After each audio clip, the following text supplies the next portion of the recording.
For our continued reading of the Bible through the year 2025, from the English Standard Version of the Bible by Crossways Publishing, a division of Good News Publishing of Wheaton, Illinois. A reading of 2 Chronicles, chapters 1 through 3, beginning 2 Chronicles, chapter 1. Solomon the son of David established himself in his kingdom, and the Lord his God was with him and made him exceedingly great. Solomon spoke to all Israel, to the commanders of thousands and of hundreds, to the judges and to all the leaders in all Israel, the heads of fathers' houses. And Solomon and all the assembly with him went to the high place that was at Gibeon for the tent of meeting of God, which Moses the servant of the Lord had made in the wilderness was there. But David had brought up the ark of God from Kiriath Jearim to the place that David had prepared for it, for he had pitched a tent for it in Jerusalem. Moreover, the bronze altar that Bezalel, the son of Uri, son of Hur, had made, was there before the tabernacle of the Lord. And Solomon and the assembly sought it out, and Solomon went up there to the bronze altar before the Lord, which was at the tent of meeting, and offered 1,000 burnt offerings on it.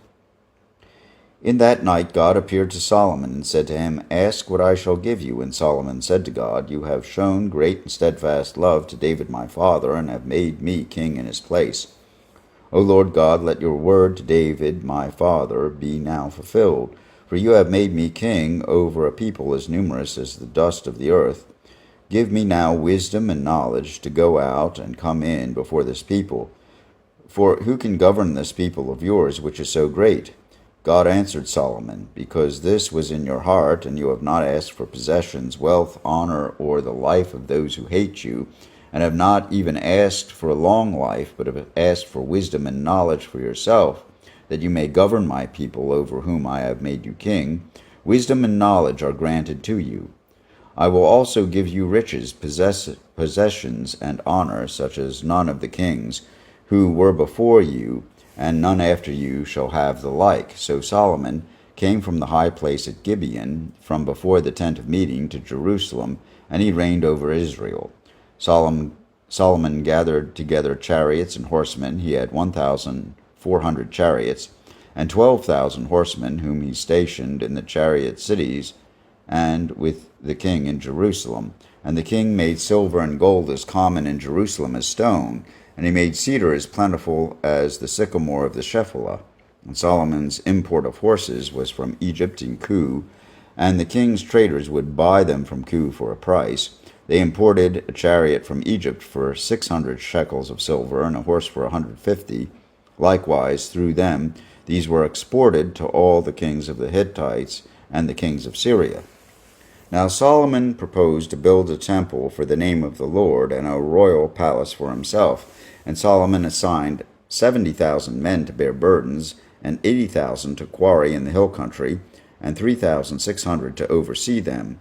And Solomon sent word to Hiram the king of Tyre, "As you dealt with David my father, and sent him cedar to build himself a house to dwell in, so deal with me. Behold, I am about to build a house for the name of the Lord my God, and dedicate it to him for the burning of incense of sweet spices before him, and for the regular arrangement of the showbread, and for burnt offerings morning and evening on the Sabbaths and the new moons, and the appointed feasts of the Lord our God, as ordained forever for Israel.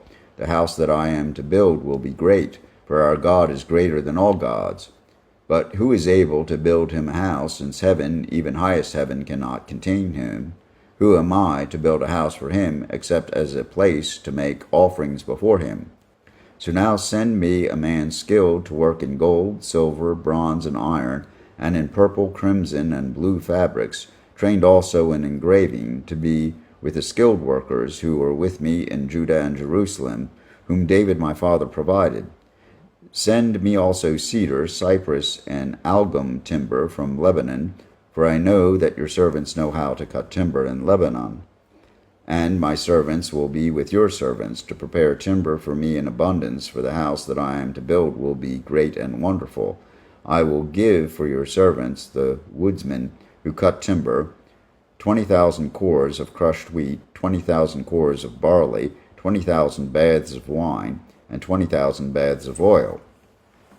Then Hiram the king of Tyre answered in a letter that he sent to Solomon, "Because the Lord loves his people, he has made you king over them." Hiram also said, "Blessed be the Lord God of Israel, who made heaven and earth, who has given King David a wise son, who has discretion and understanding, who will build a temple for the Lord and a royal palace for himself.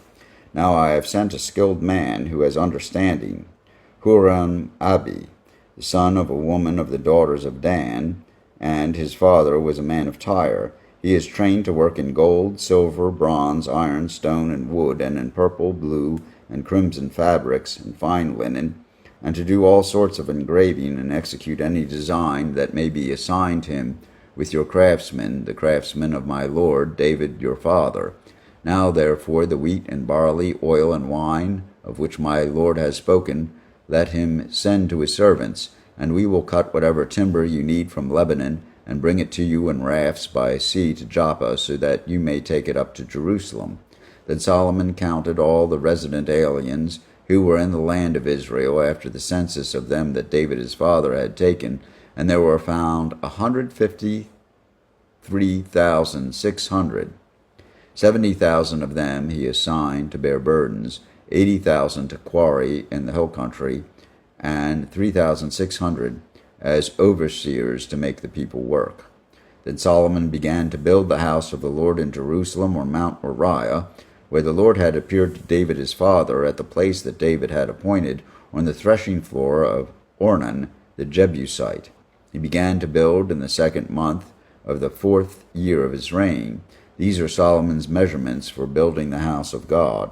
The length in cubits of the old standard was 60 cubits, and the breadth 20 cubits. The vestibule in front of the nave of the house was 20 cubits long, equal to the width of the house, and its height was 120 cubits.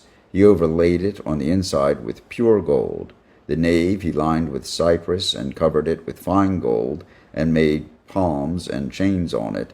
He adorned the house with settings of precious stones. The gold was gold of Paravaim.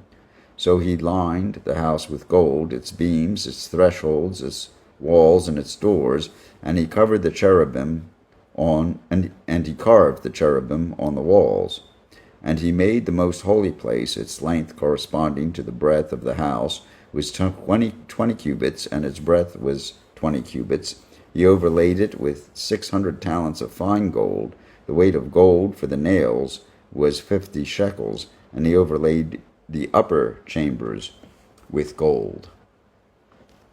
In the most holy place he made 2 cherubim of wood, and overlaid them with gold. The wings of the cherubim together extended 20 cubits. One wing of the one was 5 cubits, touched the wall of the house, and its other wing of 5 cubits touched the wing of the other cherubim, and of this cherub 1 wing of 5 cubits touched the wall of the house, and the other wing also of 5 cubits was joined to the wing of the first cherub. The wings of these cherubim extended 20 cubits. The cherubim stood on their feet facing the nave, and he made the veil of blue and purple and crimson fabrics and fine linen, and he worked cherubim on it. In front of the house he made 2 pillars, 35 cubits high, with a capital 5 cubits on top of each. He made chains like a necklace, and put them on the tops of the pillars. And he made 100 pomegranates, and put them on the chains. He set up the pillars in front of the temple, one on the south, and the other on the north. That on the south he called Jachin, and that on the north Boaz. Here ends the reading of 2 Chronicles, chapters 1 through 3, read and offered in the English Standard Version of the Bible by Crossways Publishing, a division of Good News Publishing of Wheaton, Illinois.